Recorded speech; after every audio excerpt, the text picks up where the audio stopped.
Ok, perfecto. El día de hoy estaremos hablando sobre otro estudio de intervencionismo. Este estudio trata de la valoración de articulaciones. Cuando ustedes vieron técnica 1, hablaron de proyecciones AP y laterales de rodilla, axiales de hombro, AP con rotación interna y rotación externa de hombro. Hablaron de radiografía de cadera, tobillo, muñeca, etc. Todas son articulaciones. Pero el estudio radiológico simple de las articulaciones deja una evaluación limitada de la serie de patologías que pueden ocurrir en el sistema musculoesquelético. En muchas ocasiones, la lesión no es propiamente ósea, sino que es una lesión de tipo tendinosa o cartilaginosa. Cuando vimos el módulo de anatomía, vimos las estructuras que componían una articulación. Hablamos de ligamentos, de cápsulas articulares, hablamos de cartílago, hablamos de líquido, hablamos de bolsas, algunas bolsas con contenido líquido, otras bolsas con contenido graso. Y en fin, todas estas estructuras involucran una articulación. Cuando cualquiera de estas estructuras está afectada, va a provocar manifestaciones clínicas en esa articulación. Una puede ser dolor, la otra puede ser limitación de movimiento, otra puede ser crépito, crépito de sonido, ya sea leve o brusco. Independiente de todo eso, es una sintomatología que presenta una articulación. Entonces, anteriormente no teníamos muchas formas de poder valorar estas articulaciones. Sobre todo valorar los ligamentos y tendones existentes. Entonces, el método de diagnóstico para poder valorar en un porcentaje moderado, o sea, de un 50 a 60% de las patologías, fue la artrografía. ¿Por qué digo fue? Hoy se usa muy escasamente. Normalmente no lo usamos en los centros hospitalarios donde hay resonancia magnética, pero sí se usa en instituciones donde no cuentan con ello, ni siquiera con tomografía. Entonces, la artrografía sigue siendo un estudio todavía realizable. Probablemente ustedes en su práctica, no sé si logren ver alguna. Definitivamente ahora el hospital escuela tiene resonador magnético, entonces si se hacían ahora van a ser mucho más limitadas, porque definitivamente la resonancia magnética tiene una mejor definición de todo el sistema tendinoso. Entonces, definitivamente que si tienen ese, pues los escogerán. Pero de todas maneras, como radiotecnólogos deben de conocer la existencia de este tipo de estudios. Entonces, es un estudio de imagen que utiliza rayos X en combinación con un medio de contraste, que normalmente este medio va a ser un contraste hidrosoluble, ya que el hidrosoluble permite la reabsorción del mismo. No así de sustancias que no se van a absorber. Mientras que el medio de contraste hidrosoluble se absorbe a través de las mismas cápsulas. ¿Qué permite ver este estudio? Bueno, permite ver en cierta forma tendones, ligamentos, músculos hasta cierto punto. Permite ver adecuadamente el cartílago y las cápsulas articulares, sobre todo cuando hacemos articulaciones de hombro, articulaciones de rodilla y cadera, que son los más frecuentes a realizar. Utilizan un medio fluoroscópico, definitivamente. Todo el estudio debe ser guiado o manejado a través de la fluoroscopía, que nos permite ver en tiempo real, cuando estemos administrando el material de contraste, definitivamente nos va a ayudar a encontrar el punto de entrada de la aguja que introducirá el medio de contraste. Regularmente se van a hacer proyecciones AP lateral, pero en algunas ocasiones es probable que se pidan oblicuas, dependiendo de la articulación que se va a valorar. En el caso de hombro puede ser que se pidan axiales.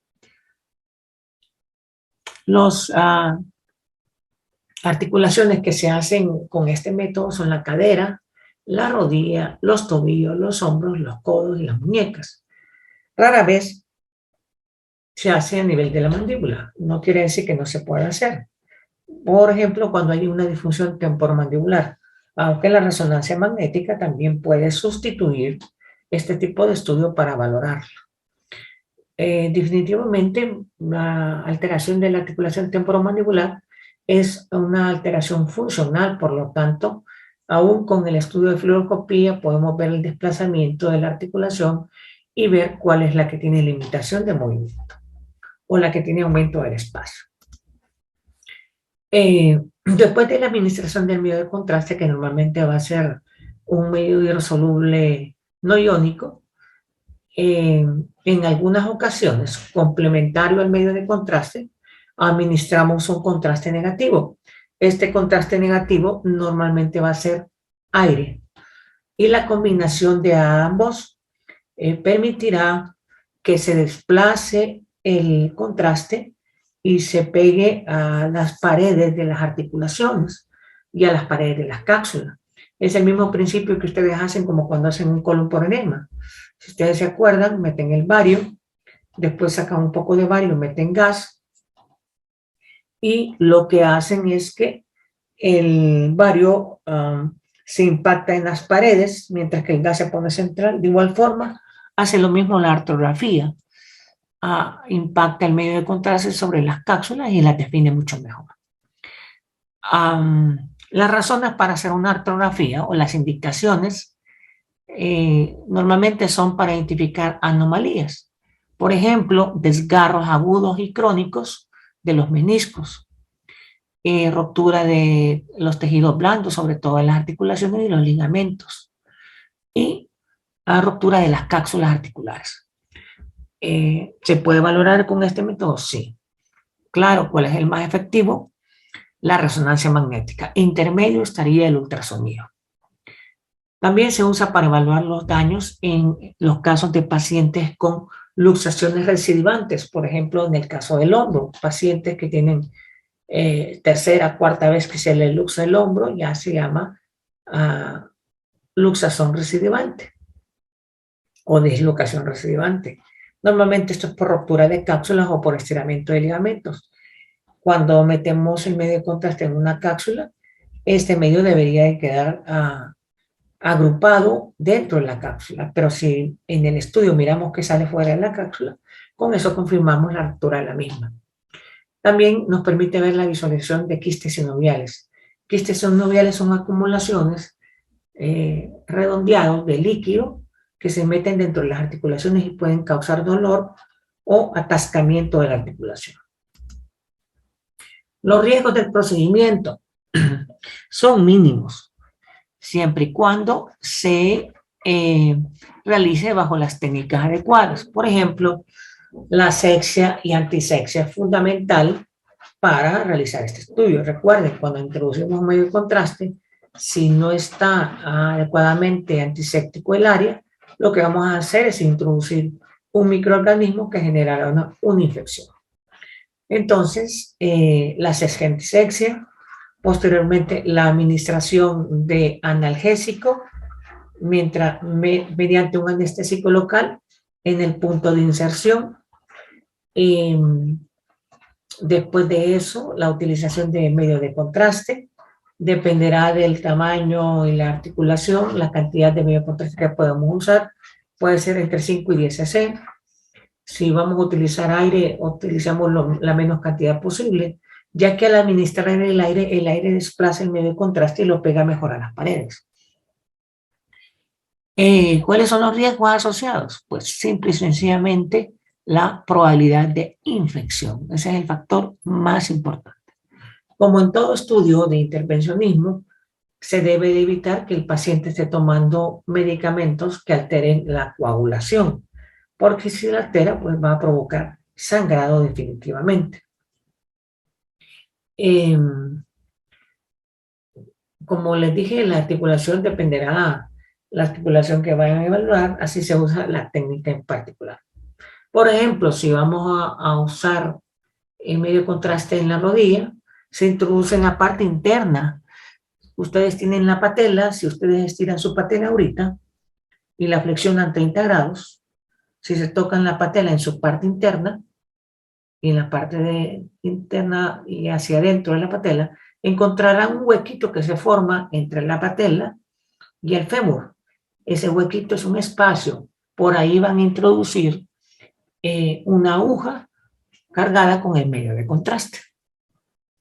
En el caso de que es una rodilla inflamada, no infecciosa, se puede introducir la aguja y se puede sacar el líquido acumulado ahí, ¿verdad? Se drena el líquido y después se pone un poquito de medio de contraste, un poquito de gas. Ambos se van a reabsorber con el tiempo y se hace el estudio. Normalmente, hoy por hoy, cuando está inflamada la rodilla, pues eso es indicativo de resonancia magnética. Recordar, todo paciente alérgico al medio contraste no debe ser utilizado. Todo paciente que es femenina y está embarazada, tampoco se debe realizar el estudio. Dirán ustedes, bueno, pero es en rodillas, no importa si en rodillas, en tobillo, la absorción de la radiación sigue siendo la misma, absorbe radiación. Por lo tanto, la distribuye y el feto recibirá su dosis de radiación. Y no sabemos cuánta cantidad de radiación es suficiente para alterar al feto o al embrión, dependiendo del estado gestacional. ¿En qué pacientes no se va a recomendar hacer el estudio? En pacientes con artritis reumatoidea activa. Cuando digo activa es que está en proceso inflamatorio agudo. Ya dije, las pacientes embarazadas y los pacientes que tienen un factor de riesgo como trastornos de la coagulación, como infección local, no se debe de realizar. Todo procedimiento debe tener un consentimiento informado, por lo tanto el paciente debe estar consciente de lo que se va a hacer. Se debe explicar cómo será el procedimiento, cuánto durará, qué malestares pueden recibir o qué malestares puede tener. Importante, hay pacientes que son alérgicos al yodo, por lo tanto la sección dice que hay que saber con qué material vamos a usar. Si el paciente nos reporta que es alérgico al medio de contraste, entonces deberemos localizar al médico y avisarle que no se puede realizar el estudio porque es alérgico. Siempre pregunten, esto lo debería de pedir su médico, pero siempre pregunten si está tomando algún medicamento y consulten al médico especialista como médico residente si tuvieran a la par o a otro médico que tengan a la par si el medicamento que nos refiere no va a interferir con el estudio. Que tenga trastornos hemorrágicos, que esté usando aspirina, como ya dijimos, todo lo que provoque alteración en la coagulación. El embarazo y explicar al paciente cuánto durará el procedimiento. No debe tardar alrededor de 20 minutos, pero todo depende de cada paciente. No podemos tener una norma exacta para todos los pacientes igual. Importante, esto yo lo recomiendo en todo paciente que le van a hacer fluoroscopía, pedirle al paciente que el día que venga a su estudio no traiga ningún objeto de valor. Cadenas y todos esos debería de tenerlos guardados y no traerlos porque se pueden perder. Y ahí se vuelve un poco complicado. Siempre hay que darle una bata al paciente para el estudio a realizar. Como en todo procedimiento fluoroscópico, se les ha dicho siempre, antes de realizar el estudio siempre debe haber un estudio preliminar. En este caso, una proyección AP y una proyección lateral. Nos sirve para saber si hay algo en esa articulación nos sirve para saber la técnica adecuada para ese estudio y algo otras características importantes como procedimientos quirúrgicos, cuerpos extraños, etcétera, que no afecten o no interrumpan en la realización del estudio. Bueno, como en todo procedimiento, la asepsia y colocación de campos para evitar infecciones. El anestésico local que ya dijimos y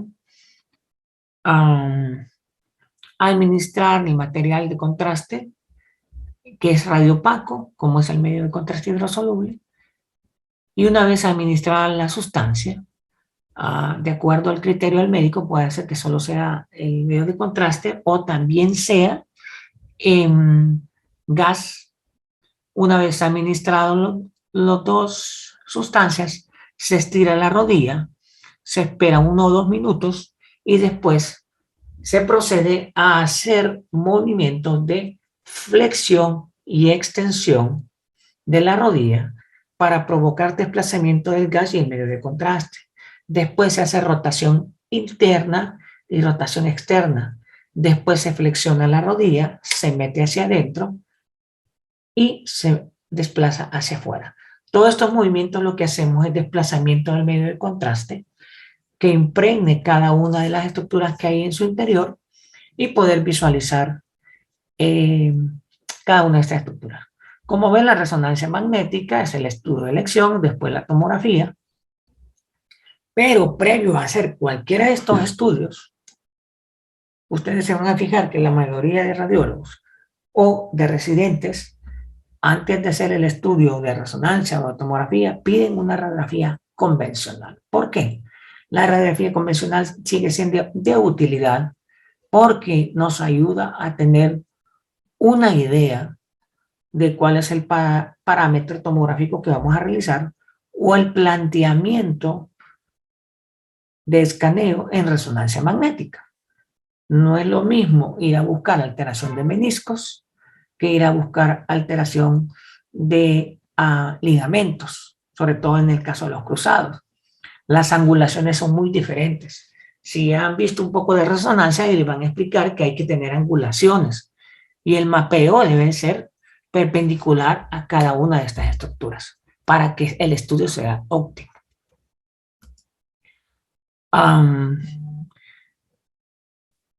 Como en todo procedimiento, una vez terminado, hay recomendaciones que hay que dar al paciente. Es probable que el paciente tenga dolor 1 o 2 horas después del procedimiento, es normal.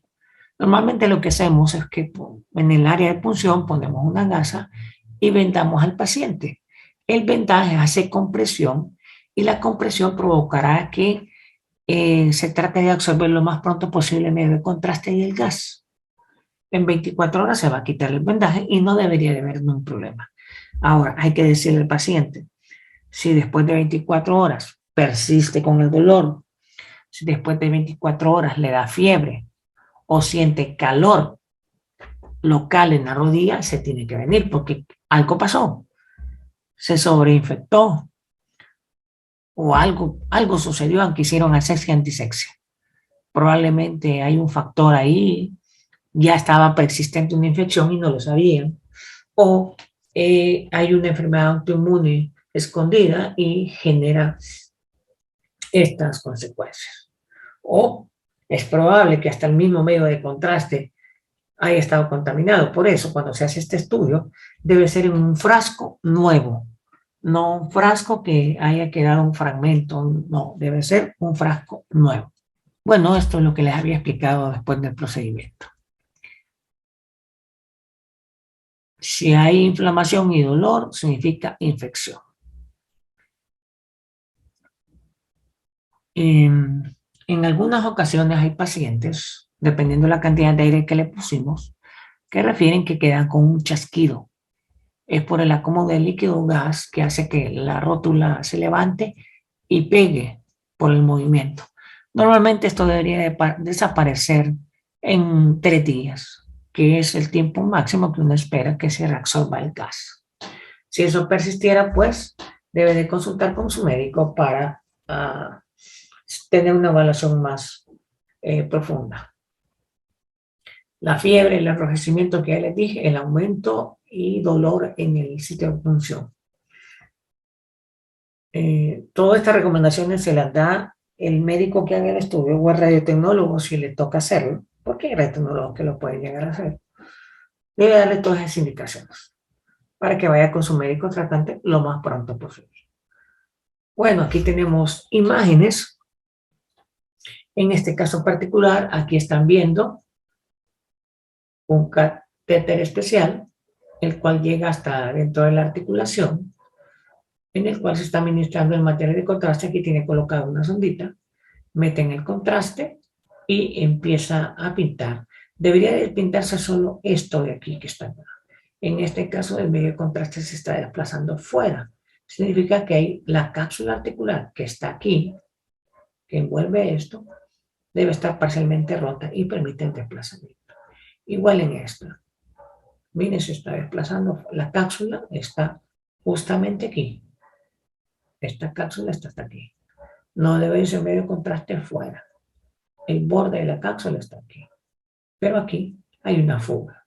Significa ruptura. Entonces, ya nos está dando el diagnóstico de que este paciente, su planteamiento es quirúrgico. De igual forma, la cadera, el medio de contraste, debería solo estar en esta cápsula, pero si ustedes se fijan, el medio de contraste se fue por acá hacia arriba. Significa que hay una lesión a este nivel y que la cápsula está rota. Las razones por las cuales está rota, pues esa la debería de saber su médico tratante que le mandó a pedir este estudio. En el caso de una rodilla, si el medio de contraste se mete atrás de la rótula, debería de quedarse atrás de la rótula. Si el medio de contraste se desplaza fuera de la cápsula, miren hasta dónde va hacia arriba, significa que hay una cápsula rota. Si se va hacia abajo, significa que hay una comunicación con la cápsula. Este es un quiste de Baker y es por continuidad de la cápsula. Significa una malformación de la cápsula, la mayoría de veces congénita. Entonces, la ortografía la está demostrando. Claro, la resonancia magnética lo visualiza perfectamente. La tomografía lo puede evaluar. Aún el ultrasonido lo puede diagnosticar. Ahí depende de cuál es el estudio que tiene el lugar donde ustedes trabajan. Como les digo, ya se mira mucho menos frecuente este estudio, principalmente porque ya tenemos modalidades en algunos lugares de ultrasonido. Claro, el ultrasonido no es cualquiera que lo puede hacer, debe de tener conceptos de ultrasonido musculoesquelético para poder entender. Aquí tenemos otro estudio de hombro. En este estudio de hombro, si ustedes se fijan, el color del medio de contraste es negro. Este es un equipo digital, por lo cual invirtieron los colores de acuerdo a la apreciación del médico especialista. Lo quiere ver en negro por algo en particular, siente que lo logra visualizar mejor así, invierto los colores. Pero eso es con un equipo digital y eso es una decisión particular del médico tratante. No sé si tienen dudas, comentarios con respecto a este tema. ¿Alguna anécdota o algo que hayan visto? Doctor, esto también lo podemos usar para una indicación, por ejemplo, de osteocondritis, creo que se llama, para evaluar eso. Mire, yo no lo recomendaría en una osteocondritis. La osteocondritis es extremadamente dolorosa. La osteocondritis es la que normalmente y frecuentemente se presenta en la articulación entre el esternón y las costillas. Si usted comprime con el dedo esa área, probablemente le quede doliendo unos 15 minutos y es un dolor bastante intenso. Si está doloroso, significa que tiene inflamación aguda. Si usted le mete una aguja y medio de contraste, va a ensanchar esa cápsula articular y le puedo asegurar que esa persona puede hasta gritar del dolor. Entonces, el diagnóstico de la osteocondritis es clínico, no necesita estudios radiológicos. Pueden, algunos piden radiografía AP, con el objetivo de ver las estructuras óseas y ver si logran ver algún ensanchamiento de eso.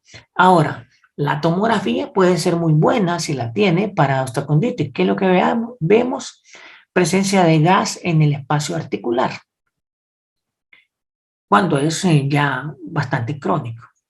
Cuando es agudo, solo podemos observar edema de tejidos blandos, nada más. La resonancia lo puede ver mucho mejor.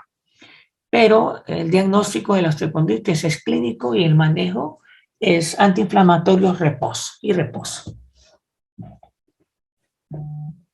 ¿Algo más? Gracias. ¿Los demás tienen alguna pregunta, comentario, duda? Doctor, las contraindicaciones serían esas prácticamente para hacer una rayos X, digamos, que sería, digamos, alérgico al contraste y que esté embarazada la paciente, o, digamos, que si nosotros nos diéramos cuenta, como usted dice, una infección, se sospecha de una infección en la articulación, haríamos el examen. No se hace. No se hace. No. Ajá. No se hace, lo refiere con su médico para que lo trate.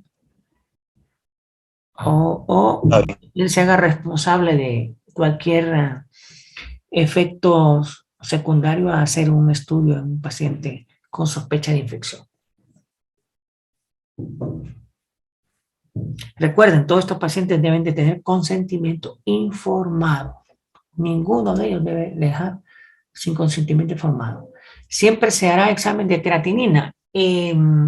Bueno, en este caso la cantidad de medio de contraste que se mete en la articulación es muy poco.